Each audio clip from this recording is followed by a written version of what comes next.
My name's Evan Carter, and for the past 4 years, I've worked the night shift at the Harlow County 911 Dispatch Center, right off Route 37 in Kentucky.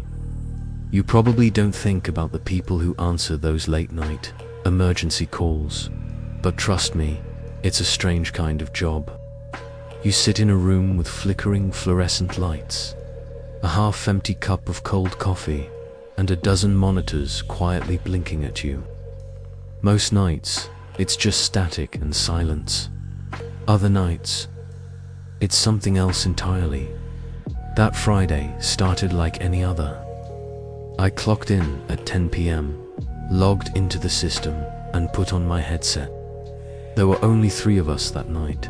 Me, a new trainee named Laurie, and our supervisor Frank, who usually spent most of his shift watching old westerns on his laptop. It was one of those sticky southern nights where the air conditioning never seems to keep up. The fan in the corner made this low rattling sound that synced with the hum of the monitors.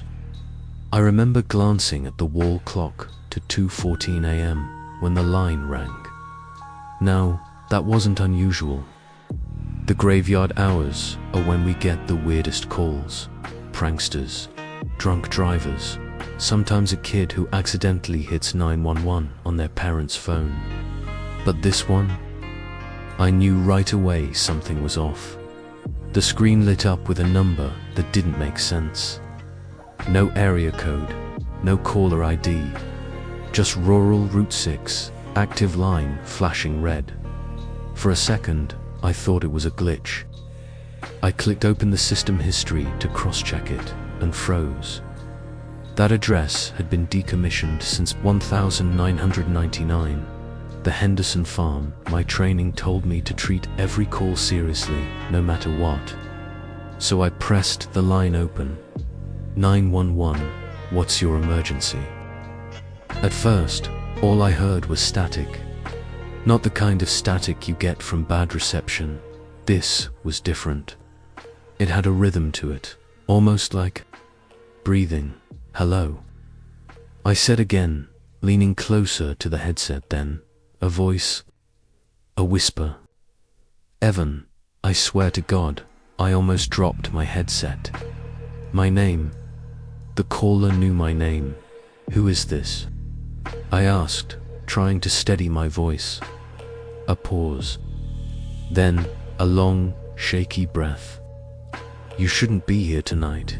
The line crackled again, and then silence. I stared at the call log. The system still showed the line as active, but there was no sound. I waited another 30 seconds, then disconnected. When I checked the system again, the call's origin field was blank. No coordinates, no signal, nothing. I must have been pale because Laurie asked, "You okay, Evan?" Yeah, I lied. Just a wrong number. But in the pit of my stomach, something told me it wasn't. 15 minutes later, the line rang again. Same number. Same location. This time, I called Frank over. You gotta see this. He squinted at the screen. Henderson Farm. That place burned down years ago. Whole family gone, right? Yeah, I said. So why is the phone line still active? Frank frowned. Could be a routing error. Old lines sometimes ghost in the system. Ghost. Laurie repeated. Frank chuckled, but it didn't sound confident. Just an expression. Don't worry about it. Still, he told me to record the call if it came through again, and it did. 2:31 a.m., the same signal. Same phantom number. This time, when I picked up, I didn't even bother with the script. Who are you? I asked. The voice came clearer now. Low, trembling, like a woman trying not to cry. Help me, please. What's your name? I asked. A pause. Then, Emily. That name made my chest tighten. I knew it. The Hendersons, the family that died in that house, had a daughter named Emily Henderson, age 14. "Emily," I said carefully, "where are you calling from?" There was a shuffle, like footsteps, on a wooden floor. "I'm cold," she whispered. "He's still here. Who's there?" But before she could answer, the line filled with a harsh static, and then something that sounded like screaming in the distance. It wasn't her voice. It was deeper, angrier then. Click. Call ended. I just sat there, hand frozen on the desk. Frank was staring at me. "You record that?" I nodded. "Good," he said. "Because tomorrow, IT's gonna have a hell of a time explaining it." He tried to play it off, but I could see it in his face. He was just as shaken as I was. Around 3:10 a.m., Laurie got up to refill her coffee. She froze halfway across the room. "Evan," she said quietly, "look." I turned. On the far monitor, the one that cycles through the county's camera feeds, the Henderson property had just popped up. The feed was from an old utility pole camera, still technically in the county system, and someone or something was standing in the middle of the road. The night vision made it hard to tell, but the figure looked small, barefoot, wearing a white nightgown that hung just below the knees. She wasn't moving, just standing there. "Could be an animal," Frank muttered. Low resolution, but even as he said it, the figure turned slowly and faced the camera directly. Her face was pale, her eyes wide and black. The feed glitched, flickering white for a split second, then cut to static when it came back. The road was empty. Frank made a switch to a different channel feed. Said the system was probably looping old footage. But I noticed his hands shaking as he typed. The rest of the night dragged on, quiet but heavy. Every creak of the building, every flicker of the light made my nerves spike. At 5 a.m., just before shift change, I decided to check the call logs one last time. The 2 Henderson calls were still there, except now the timestamps had changed. Both were listed as received. July 14th, 1999. That was the night the Henderson house burned down. I showed Frank, but he just stared at the screen, speechless. Finally, he said, "Don't mention this to anyone." "Not yet." I didn't argue, but on my way home, I couldn't shake the sound of that voice, the way she'd whispered my name, like she'd known me all along. And when I parked outside my apartment, my phone buzzed. "Unknown number," the text said. "Why did you hang up?" When I got that text, "Why did you hang up?" I just sat there staring at my phone, too tired to think straight. It was 5:23 in the morning, sky still dark blue over Harlow County. That in-between color where the sun hasn't decided if it's coming up yet. I told myself it had to be a prank. Maybe someone at work messing with me. Except the number wasn't real. It just said unknown. No digits. I typed back anyway. "Who is this?" No reply. I waited for a while, staring at the screen, but nothing came through. Eventually, I drove home, took a shower, and tried to shake it off. But even in the shower, over the sound of the water, I swear I heard something like a faint whisper in the steam. My name by the time I laid down, it was sunrise, and I told myself I was just over it. But when I finally drifted off to sleep, the dream felt too real. I was sitting in the dispatch room again, all the monitors dead. The red phone, the emergency override line, started ringing. I answered it. 911, what's your emergency? A voice, a little girl's, whispered. You left me here? Then a man's voice, low and ragged. Cut in, she's mine now. I woke up gasping, drenched in sweat. That night, I didn't want to go back in. But the schedule doesn't care about fear. So by 9:45 p.m., I was parking outside the Harlow County Emergency Center again. The building's this squat, windowless concrete box on the edge of town. It used to be a post office before the county turned it into dispatch.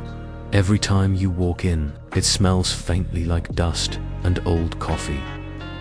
Laurie wasn't there when I arrived. Apparently she'd called out sick. So it was just me and Frank again. "You hear from Laurie?" I asked. He shook his head.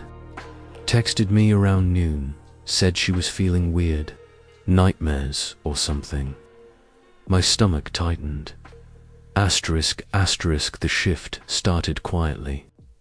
911 calls came in, a domestic dispute, a deer hit on the highway. The usual small-town chaos. But around 1:50 a.m., I noticed something strange. The lights in the hallway outside started flickering. Not fast. Just this slow pulse, like they were breathing. Then one of the monitors glitched, flashing a single frame before going black. It was an image of a house on fire. For half a second, I thought it was just a feed error, until I saw the street sign in the corner. Rural Route 6, the Henderson place. "Frank, you seeing this?" But Frank wasn't in his chair.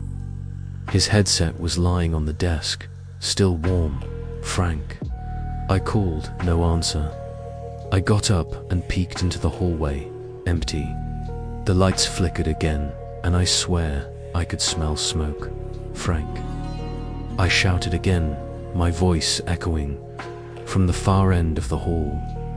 I heard a sound, faint, like someone breathing into a mic. Then a voice whispered through the building's intercom system, "Evan, come home."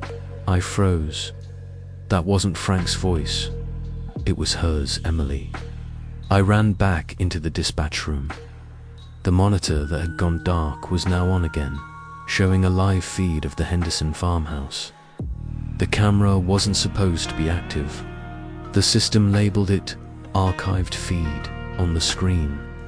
The house stood completely burned out, roof collapsed, surrounded by dead fields. But in the center of the frame, in what used to be the living room, a faint orange glow flickered, like FIRELIGHT, and in that light, a silhouette moved. It looked like a man, tall, shoulders hunched, head tilted to one side. He stepped closer to the camera until his face came into view, except he didn't have one. Just darkness where his features should have been. The speakers crackled. Then a voice, low and guttural. "She called you. She remembers you." My heart slammed against my ribs. "What do you want from me?" I said out loud, as if he could hear me. The voice didn't answer, but the glow in the house flared brighter, and I saw something move behind him. A smaller shape, pale and shaking dot. "Emily." She looked straight into the camera, her mouth forming words I couldn't hear until suddenly the audio cleared for 1 second. "Help me." Then the feed exploded into static. "That's way." "Did you see that?" I said, pointing at the screen. "See what?" The monitor was normal again. Weather radar, someone was. I stopped. There was no point. Frank's face said it all. He thought I was losing it. "You need a break, son," he said softly. "Go outside. Get some air." I did. I stepped out the back door into the parking lot. The air, cool and still. The county woods stretched out behind the building, tall. Dark pines whispering in the wind. And that's when I saw her, standing by the tree line, barefoot, wearing that same white nightgown. "Emily." I whispered, my voice shaking. She turned her head, slow, jerky, unnatural. And even though she was at least 30 yards away, I heard her voice clearly. "He's coming." Then she vanished, like someone had flipped a switch. I backed toward the door, fumbling for my keycard, but the door wouldn't open. It was locked from the inside. That's when the siren system kicked on, the one used for tornado warnings. But instead of the steady tone, it was this distorted, rising wail. Over the noise, I heard Frank shouting from inside, pounding on the glass. "Evan, the lines are lighting up." I pushed the door open and ran back in. Every monitor was flashing red.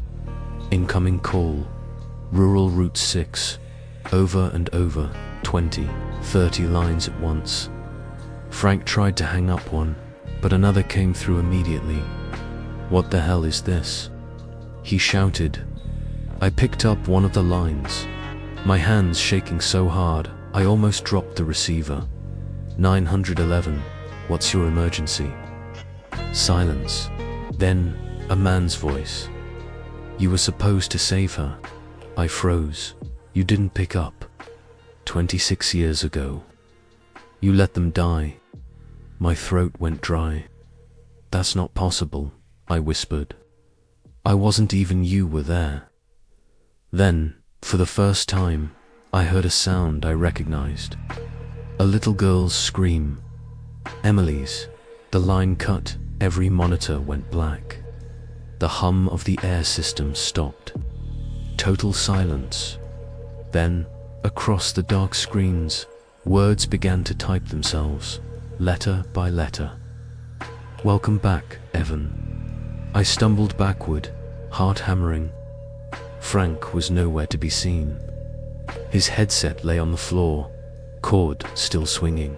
And then, from somewhere deep inside the building, I heard it. A phone ringing.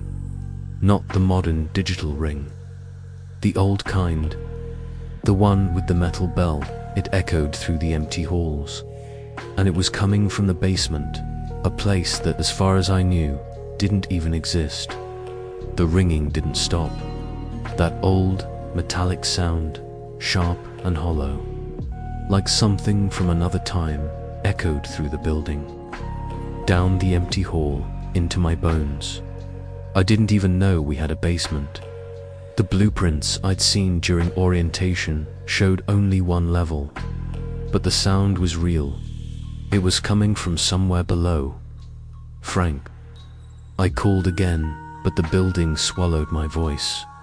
The red emergency lights had kicked on now, painting everything in a faint crimson glow. It made the white walls look like they were bleeding, and then the ringing stopped. The silence that followed was worse, heavy, electric. I stood in the main hallway, scanning the walls, until I saw it. A narrow metal door near the back exit, half hidden behind an old filing cabinet. The sign above it said records, storage, authorized only. I hesitated. Then the phone started ringing again, louder this time, echoing from behind that door. I don't know what made me do it.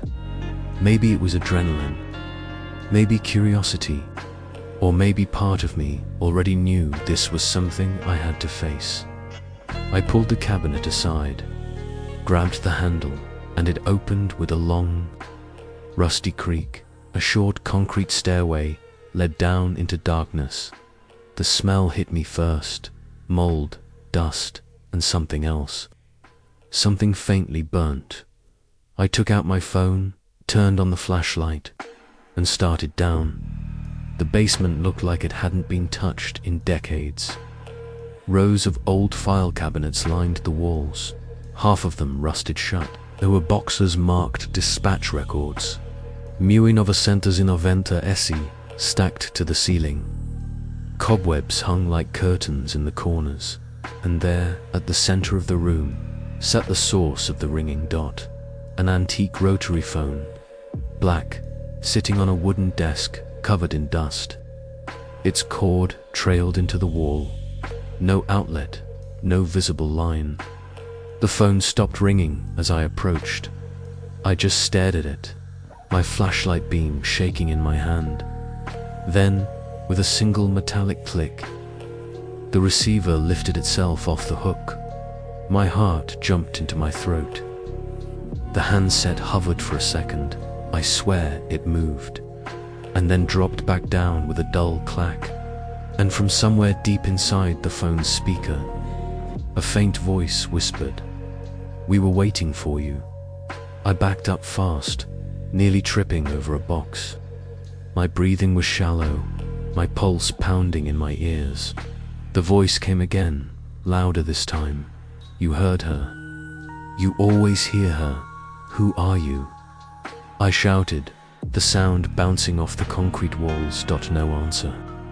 Just static, the same soft, rhythmic static from the call the night before. And underneath it, something new, a faint, slow knocking sound. It was coming from one of the filing cabinets. 3 knocks, pause, 3 knocks, again. I moved closer. The cabinet label read Incident Henderson Fire, July 14th, 99. The top drawer was sealed with a rusted padlock, but the knocks were coming from inside. My hands were shaking so bad, I almost dropped the flashlight. I grabbed a nearby crowbar.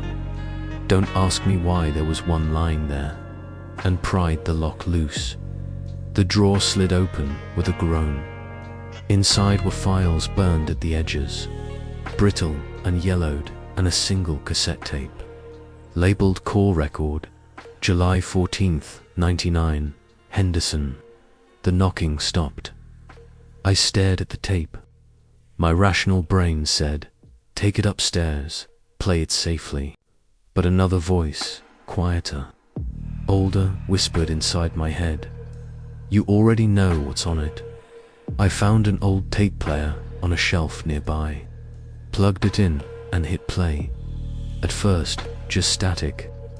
Then the sound of fire crackling, a man's voice panicked, breathless. "This is Henderson. Our house, it's burning, my wife, my daughter." Then a faint click. Another voice came on, calm, professional. 911, what's your emergency? But it wasn't mine. It wasn't Frank's either, and yet, it sounded like me, same tone, same phrasing, except there was one thing that made my stomach drop. 911, what's your emergency? Pause, hello. Can you hear me? Pause, sir. You need to calm down. The dispatcher was stalling, wasting time. And in the background, you could hear the man screaming, flames roaring, a little girl crying. Then, through the chaos, a third voice entered, soft, childlike, almost a whisper. "He's not going to answer, Daddy." The tape crackled, distorted, and then, faintly, under all the noise, a whisper that chilled me to my core. "Evan." The recording cut off. Asterisk, asterisk, asterisk. I just sat there, staring at the tape player, my heart thudding so hard I thought I'd pass out. It wasn't possible. The Henderson fire happened in 1999. I was 5 years old, but the voice on that tape, the dispatcher's voice, was mine.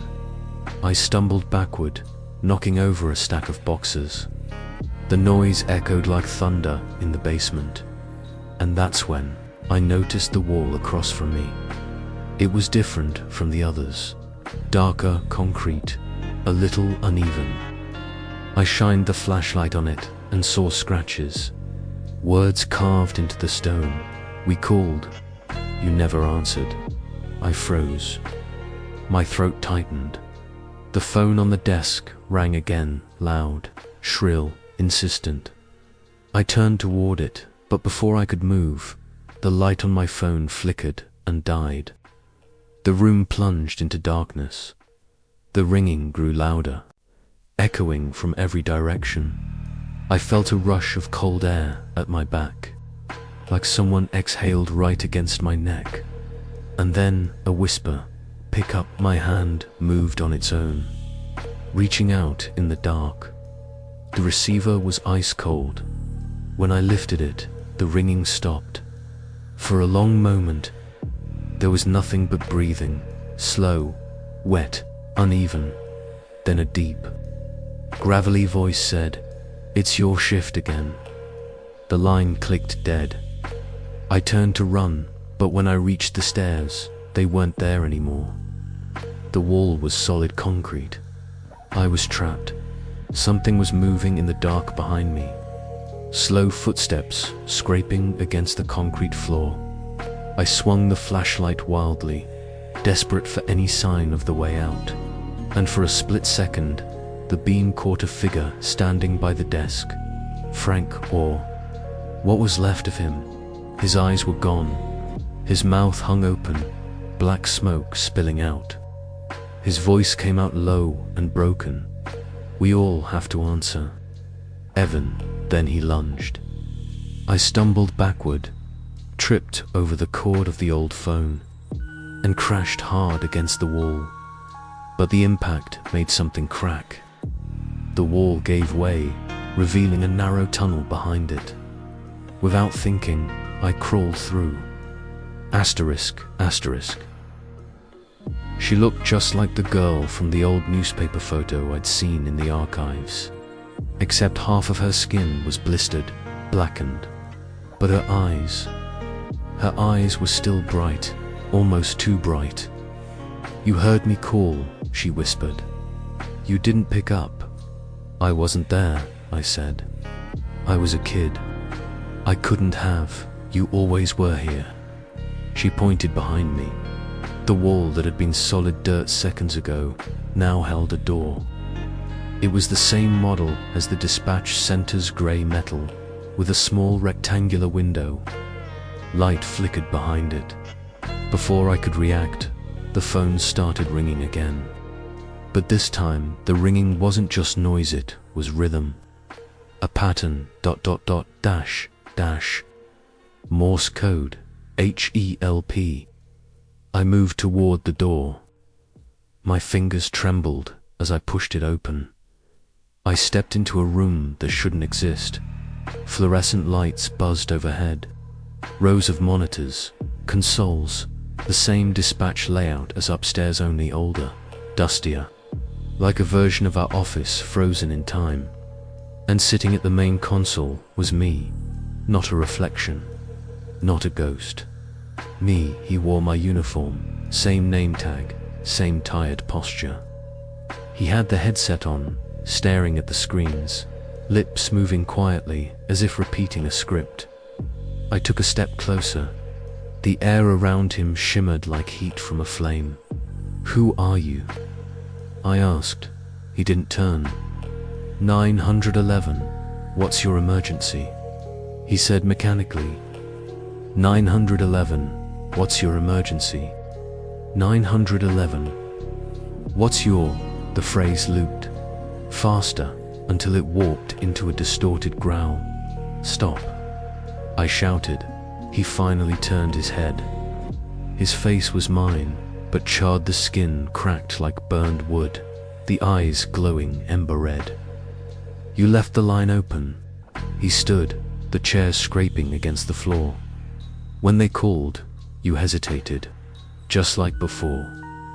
"I didn't. I couldn't." "You did. You keep doing it. Every cycle, every night, every fire." He reached out and grabbed my wrist. His grip burned literal heat. The smell of smoke filled the room. "You're the line, Evan. You're what they call." Suddenly, the walls started melting. Plastic and plaster dripped down in streams of glowing red. Behind them was black nothing, just the sound of static and fire. He leaned close, whispering into my ear, "Answer." Then he shoved the headset into my hands. "Put it on," he hissed. I pressed it to my ear before I could think. Static, then voices, hundreds of them crying, screaming, calling for help, and beneath them, a single tone, the steady beep beep beep of a heart monitor. A woman's voice cut through the noise. Calm, authoritative. "This is Dr. Marin at Harlow County Medical. Patient Evan Carterburn, victim. Stable vitals. Unresponsive since early this morning." Another voice, male. "He's still out. That's 3 days now.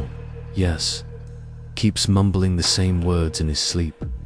Pick up the phone, my vision blurred. The room around me twisted, bending in on itself. "We think he was inside the building when the fire started," the doctor said. Lucky the dispatch tower didn't collapse completely. Any word on the other operator?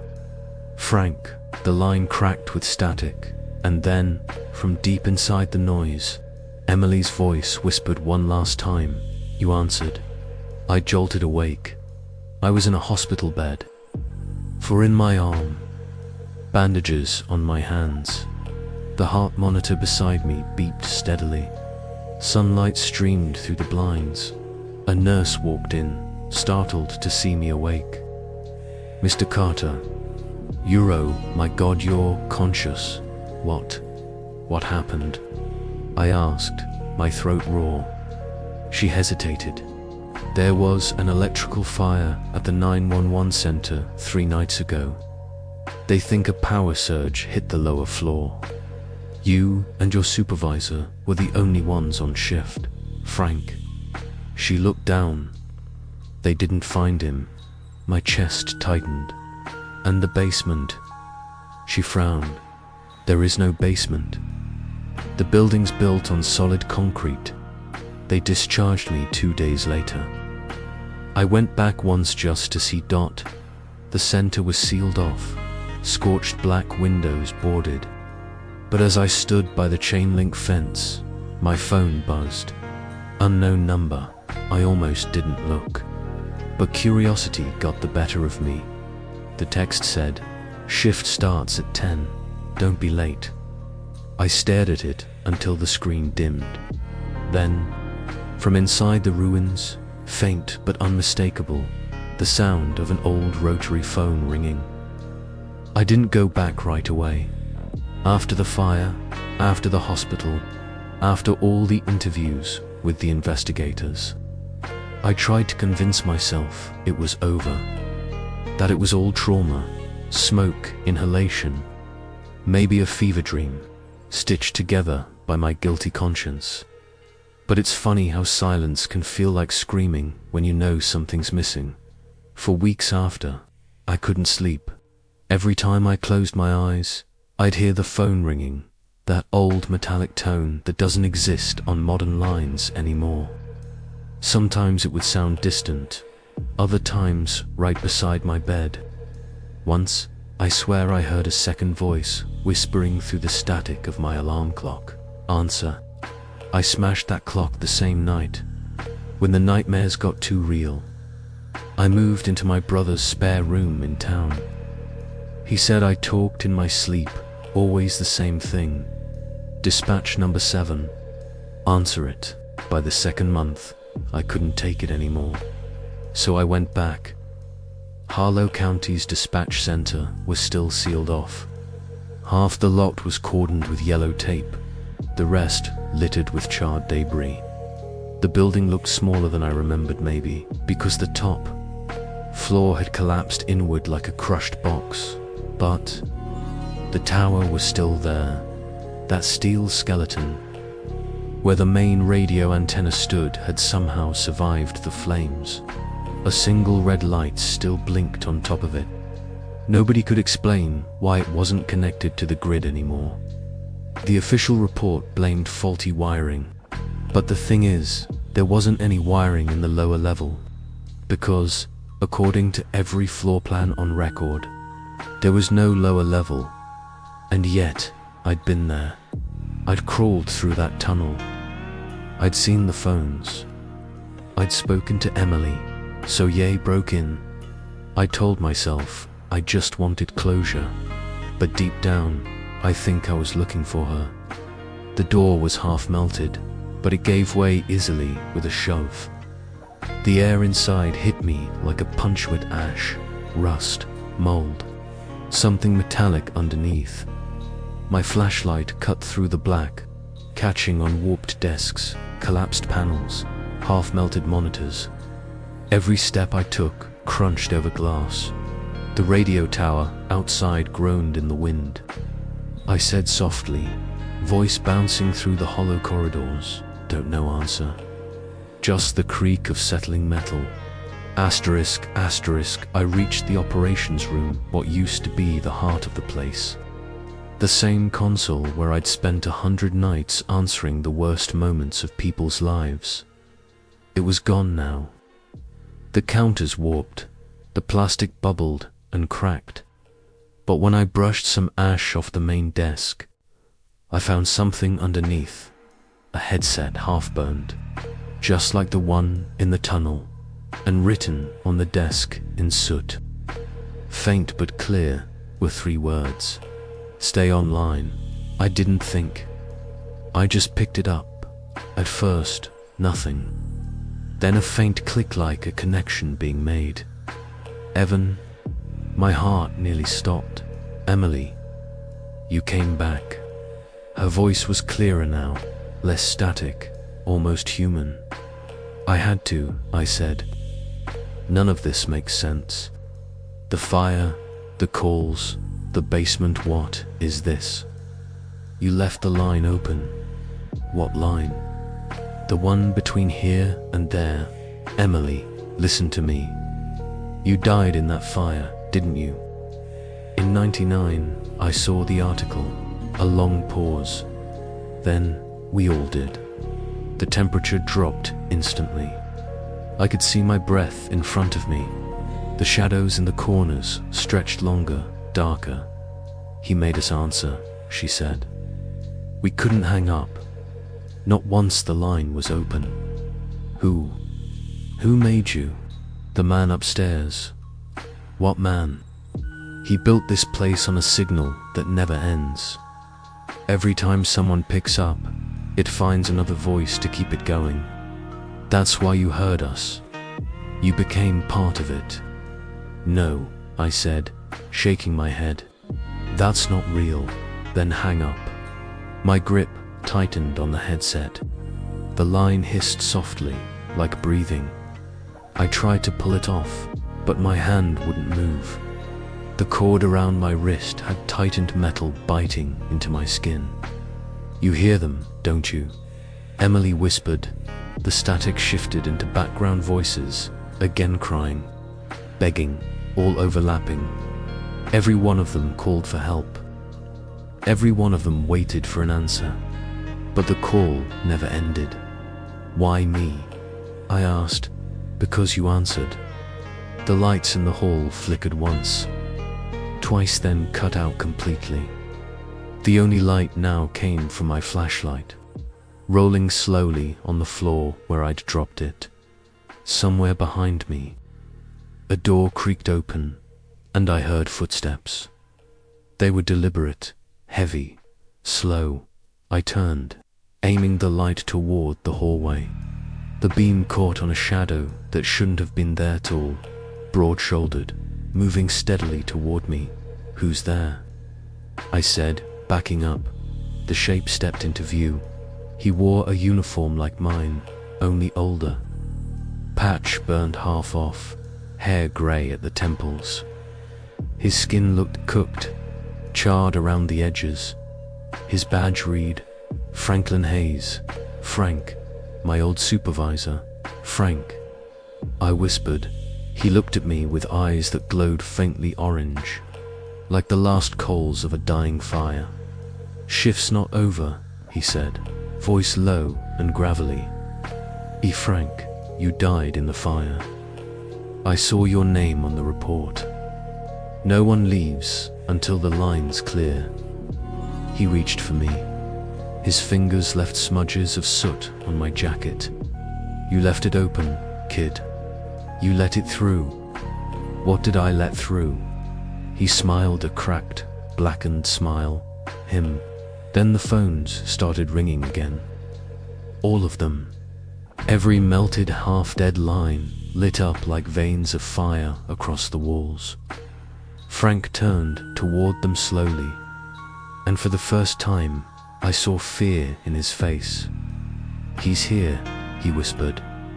I ran down the hall, past the dispatch board, through the doorway that used to lead to the archives. My flashlight flickered wildly, catching glimpses of warped photos, melted folders, and the tunnel. It was back. The same tunnel from my first descent, yawning open in the concrete like a wound that never healed. Behind me, I heard Frank's voice shouting my name. Then the ringing shifted deeper, mechanical, like a siren under the earth. I didn't think. I dove into the tunnel. The dirt walls seemed to pulse as I crawled. The phones were there again, glowing faintly in the dark, their cords twitching like living veins. The sound was unbearable, now hundreds of calls overlapping into one endless, tortured scream. At the end of the tunnel, a light flickered, a red one. It blinked in the same rhythm as the tower outside, and beneath it stood a man I'd never seen before. Tall, suit and tie. No face, just a blank surface of stretched, grey skin where features should be. He tilted his head. "You kept me waiting," he said. His voice was every voice I'd ever heard over a radio. Men, women, children, all layered together. "The line must stay open. You are the operator." "I'm not doing this anymore," I said, shaking. "You can't keep me here. Then who will answer them?" He gestured to the wall's phones glowing, vibrating, cords writhing like snakes. One of them fell, landing beside me. It was ringing. "Pick up," he said, "or they burn again." The ringing felt alive. It wasn't just sound anymore. It was pressure, pulsing against my chest like a heartbeat. The tunnel walls vibrated with it, cords slithering across the dirt like veins under skin. The faceless man waited under the red light. His head tilted again, slow and deliberate, like a predator examining prey. "Pick up," he said. "The line must stay open." I stared at the phone lying at my knees. Its metal body was cracked and blackened, but the receiver glowed faintly as if it were breathing. "No," I whispered. "Pick up." "I'm done," I said louder. "I'm not your operator anymore. I'm not part of this." The man took a step closer. The air around him warped, heat rising off his skinless face. "If you do not answer, they burn again." The walls of the tunnel flickered like a film reel. Flashes of houses on fire, people screaming at windows, the sound of phones ringing unanswered. My hands trembled as the images flickered faster, faster, until I saw her again. Emily. She was standing just behind the man, her burned dress fluttering like ash in a wind that didn't exist. Her eyes caught mine wide, pleading. "Please," she whispered. "He'll do it again." My heart hammered against my ribs. "I'm not part of this," I said, but my voice cracked. "I didn't start it. I wasn't even here when you died." The man's voice layered into hundreds at once, all overlapping. "You are here. You were always here. You will always be here." He extended a hand, palm open. In his hand was my headset, the one from my shift the night of the fire. Its cord stretched into nothingness behind him. "Answer," I stood slowly. The dirt shifted under my boots like it was breathing. "What happens if I hang up?" I asked. For the first time, he tilted his head the other way. A subtle twitch. "The line dies. And if the line dies..." His voice dropped to a whisper so low it vibrated my bones. "They all die again." Emily's eyes filled with tears. She shook her head. reaching out a burned hand toward me.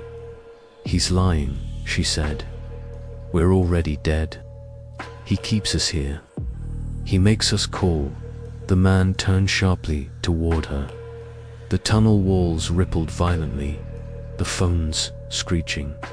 "Silence," he hissed.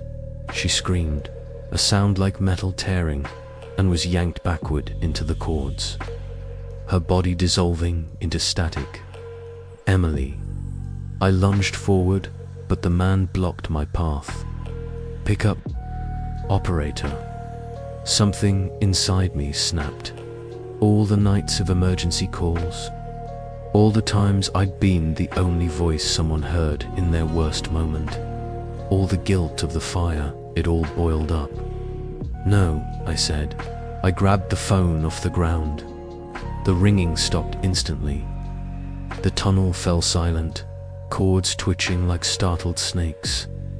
"I'm not answering anymore," I whispered. Then I slammed the receiver down. The sound was like a thunderclap.